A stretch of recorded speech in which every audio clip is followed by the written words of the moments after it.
നേർവീതി പ്രഭാഷണ പരമ്പരയിലേക്ക് ഏവർക്കും സ്വാഗതം. സുവിശേഷകൻ കുഞ്ഞുമോൻ തോട്ടപ്പള്ളി ഇപ്പോൾ നിങ്ങളുമായി ദൈവവചനം പങ്കുവയ്ക്കുന്നു. ശ്രദ്ധിച്ചാലും.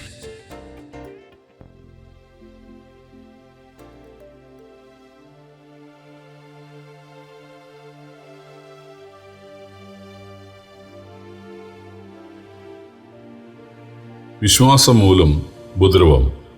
ദൈവനാമത്തിന് മഹത്വം ഉണ്ടാകട്ടെ. യോഹന്നാൻ സുവിശേഷം 15-ാം അധ്യായത്തിൻ്റെ 18 മുതൽ 25 വരെ ഞാൻ വായിക്കുന്നത് ശ്രദ്ധിച്ചാലും. ഞാനിത് നിങ്ങളോട് കൽപ്പിക്കുന്നു, ലോകം നിങ്ങളെ പകയ്ക്കുന്നുവെങ്കിൽ അത് നിങ്ങൾക്ക് മുമ്പ് എന്നെയും പകച്ചിരിക്കുന്നു എന്ന് അറിവിൻ. നിങ്ങൾ ലോകക്കാരായിരുന്നു എങ്കിൽ ലോകം തനിക്ക് സ്വന്തമായതിനെ സ്നേഹിക്കുമായിരുന്നു. എന്നാൽ നിങ്ങൾ ലോകക്കാർ ആകാതിരിക്കയാൽ ഞാൻ നിങ്ങളെ ലോകത്തിൽ നിന്ന് തിരഞ്ഞെടുത്തത് കൊണ്ട് ലോകം നിങ്ങളെ പകയ്ക്കുന്നു. ദാസൻ യജമാനേക്കാൾ വലിയവനല്ല എന്ന് ഞാൻ നിങ്ങളോട് പറഞ്ഞ വാക്കോർപ്പീൻ. അവർ എന്നെ ഉപദ്രവിച്ചുവെങ്കിൽ നിങ്ങളെയും ഉപദ്രവിക്കും. എൻ്റെ വചനം പ്രമാണിച്ചു എങ്കിൽ നിങ്ങളുടേതും പ്രമാണിക്കും. എങ്കിലും എന്നെ അയച്ചവനെ അവർ അറിയായ്ക കൊണ്ട് എൻ്റെ നാമനിമിത്തം ഇതൊക്കെയും നിങ്ങളോട് ചെയ്യും. ഞാൻ വന്ന് അവരോട് സംസാരിക്കാതിരുന്നു എങ്കിൽ അവർക്ക് പാപം ഇല്ലായിരുന്നു. ഇപ്പോഴും അവരുടെ പാപത്തിന് ഒഴികഴിവില്ല. എന്നെ പകയ്ക്കുന്നവർ എൻ്റെ പിതാവിനെയും പകയ്ക്കുന്നു. മറ്റാരും ചെയ്തിട്ടില്ലാത്ത പ്രവൃത്തികളെ ഞാൻ അവരുടെ ഇടയിൽ ചെയ്തിരുന്നില്ല എങ്കിൽ അവർക്ക് പാപം ഇല്ലായിരുന്നു. ഇപ്പോഴും അവർ എന്നെയും എൻ്റെ പിതാവിനെയും കാണുകയും കേൾക്കുകയും ചെയ്തിരിക്കുന്നു. അവർ വെറുതെ എന്നെ പകച്ചു എന്ന് അവരുടെ ന്യായപ്രമാണത്തിൽ എഴുതിയിരിക്കുന്ന വചനം നിവൃത്തിയാകേണ്ടതിന് തന്നെ. കർത്താവായ യേശുക്രിസ്തു തൻ്റെ ശിഷ്യന്മാരോട്, ഞാൻ മുന്തിരിവള്ളിയും നിങ്ങൾ അതിൻ്റെ കൊമ്പുകളുമാണ്. നിങ്ങൾ മനുഷ്യർക്കും ദൈവത്തിനും ഫലം കായ്ക്കണം, നിങ്ങൾ എന്നിൽ വസിക്കണം എന്നൊക്കെ പറഞ്ഞതിന് ശേഷം നിങ്ങളെൻ്റെ കൽപ്പനകളെ പ്രമാണിച്ച് പ്രാർത്ഥിക്കണം, എൻ്റെ വചനം വായിച്ച് ധ്യാനിച്ച് അത് നിങ്ങളുടെ ഭാഗമാകണം. എന്നിട്ട് നിങ്ങൾ പ്രാർത്ഥിക്കുമ്പോൾ തീർച്ചയായിട്ടും പിതാവ് അത് ചെയ്തു തരും.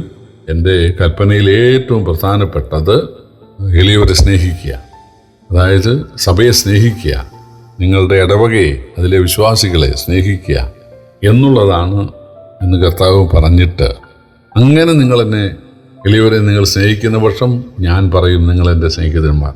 കാരണം ഞാൻ അങ്ങനെയാണ് ചെയ്തത്. എൻ്റെ ശിഷ്യന്മാർ, ദൈവത്തിൻ്റെ മനുഷ്യാവതാരമായ യേശുവിൻ്റെ ശിഷ്യന്മാർ നിരക്ഷരകുക്ഷികളും സാമാന്യരുമായ ഗലീലക്കാരായ മീൻപിടുത്തക്കാരായിരുന്നു. യേശു അങ്ങനെ ഒരു മാതൃക നമുക്ക് കാണിച്ചു തന്നിട്ട് പിന്നെയും ആളുകൾ യേശുവിനെ കൈക്കൊണ്ട് സ്നാനപ്പെട്ട് എളിയവരായ ആളുകളോട് ചേർന്ന് തിരുവത്താഴത്തിൽ പങ്കെടുക്കാനും ആരാധിക്കാനും പ്രാർത്ഥിക്കാനും സുവിശേഷ വേലയിൽ പങ്കാളികളാകാനും കൂട്ടായ്മ ആചരിക്കാനും മടിക്കുകയാണ്. കാരണം ഉത്തുംഗമായ പള്ളി അല്ലെങ്കിൽ ആരാധന സ്ഥലമില്ല, കാർ പാർക്കിങ്ങിനുള്ള സൗകര്യമില്ല, അതുപോലെ അവിടെ വേണ്ടത്ര ഇലക്ട്രിഫിക്കേഷനോ ഒന്നുമില്ല. അവിടെ വരുന്ന ആളുകൾ ജാതിയിൽ താന്നവരാണ്, നിറമില്ലാത്തവരാണ്, പണമില്ലാത്തവരാണ്, നല്ല തൊഴിലില്ലാത്തവരാണ്, വിദ്യാഭ്യാസം ഇല്ലാത്തവരാണ്, കുലശ്രേഷ്ഠത ഇല്ലാത്തവരാണ്. അതുകൊണ്ട് എങ്ങനെ അവരുമായിട്ട് ആരാധിക്കും? ചില ആളുകൾ ഇങ്ങനെ ഓരോ ആഴ്ചയിൽ ഓരോ സ്ഥലത്തേക്ക് പോകുന്ന ചില പുള്ളികളുണ്ട്. ഈ ആഴ്ചയിൽ അവർ മുണ്ടക്കയത്താണെങ്കിൽ അടുത്ത ആഴ്ച ആലപ്പുഴയാണ്, അതിനടുത്ത ആഴ്ചയിൽ അവർ പാലക്കാടാണ്, അതിനടുത്ത ആഴ്ചയിൽ അവർ തിരുവനന്തപുരത്താണ്. സ്ഥലവും കാണാം, അംഗവും കാണാം, താളി ഓടിക്കുക എന്ന് പറഞ്ഞ പോലെ സ്ഥലവും കാണാം, പിന്നെ അവിടെയൊക്കെ ഉള്ള ആളുകളെ ഒന്ന് പരിചയപ്പെടാം. അങ്ങനെ ഒരു സ്ഥലം സഭയായിട്ട് ഒരു ബന്ധമില്ലാത്ത ചില ആളുകളുണ്ട്. പ്രിയപ്പെട്ടവരെ, അതൊക്കെ ദൗർഭാഗ്യകരമാണ്. കർത്താവ് നമ്മളെ ബന്ധിപ്പിക്കുന്ന ആ സഭയോട് നമ്മൾ ചേരണം. യേശു 30 വർഷം നസറേത്തിലല്ലേ, നസറേയനായ യേശു എന്നല്ലേ അറിയപ്പെട്ടത്. ആ 30 വർഷവും യേശു ആ പതിവായിട്ട് ആ ശബത്തിൽ ആ നസറത്തിലെ പള്ളിയിൽ പോയിരുന്നയാളാണ്. അതൊക്കെ നമുക്ക് മാതൃകയാണ്. തീർച്ചയായിട്ടും യേശു നമ്മളെ ഒരു സ്ഥലസഭയോട് ബന്ധിപ്പിക്കും. അത് നമ്മൾ അനുസരിക്കണം. അത് വളരെ എല്ലാ നിലയിലും താഴ്ചയുള്ളൊരു സഭയായിരിക്കും. അതിനെ നമ്മൾ ഉയർത്തണം. കെട്ടിടത്തെ നമ്മൾ നന്നാക്കണം. അവിടെ എല്ലാ ഫെസിലിറ്റിയും, ബാത്റൂമുകളും അതുപോലെ റെസ്റ്റ് റൂമുകളും എല്ലാം നമ്മൾ സംഘടിപ്പിക്കണം. നല്ല ടൈലും നല്ല റൂഫും AC-യും ഒക്കെ നമുക്ക് അവിടെ ഭക്ഷണ സൗകര്യം ഇല്ലെങ്കിൽ അത് നമുക്ക് ചെയ്യാൻ പറ്റും. അതുപോലെ അവരുടെ വീടുകളൊക്കെ മോശമാണെങ്കിൽ അത് ഒക്കെ മെയിൻറ്റെയിൻസ് ചെയ്ത് കൊടുക്കാൻ പറ്റും. അവിടെ തൊഴിലില്ലാത്തവരുണ്ടെങ്കിൽ അവർക്ക് തൊഴിലുകൾ കണ്ടെത്തി അവരെ സഹായിക്കാൻ പറ്റും. അങ്ങനെയൊക്കെയല്ലേ യേശു ചെയ്തത്, അങ്ങനെയല്ലേ അപ്പോസ്തലന്മാർ ചെയ്തത്.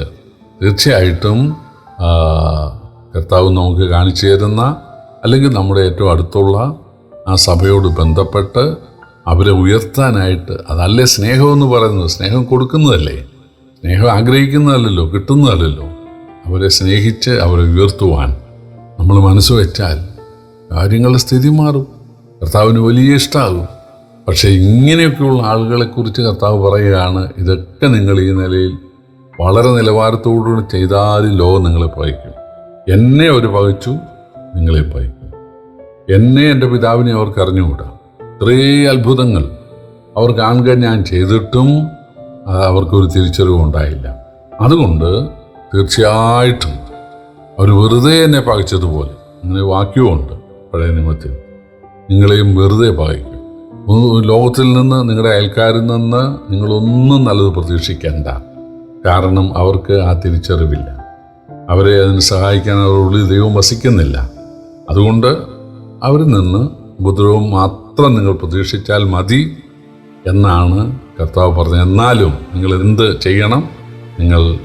ഞാൻ കാണിച്ച മാതൃക, ഞാൻ കൽപ്പിച്ച കൽപ്പന, അത് നിങ്ങൾ പ്രമാണിപ്പാനായിട്ട് തയ്യാറാകണം. എങ്കിൽ നിങ്ങൾ തീർച്ചയായിട്ടും എൻ്റെ ഞാനുണ്ട്, ലോകമില്ലെങ്കിലും ഞാൻ നിങ്ങളോട് കൂടെ ഉണ്ടായിരിക്കും എന്നാണ് യേശു പറഞ്ഞത്.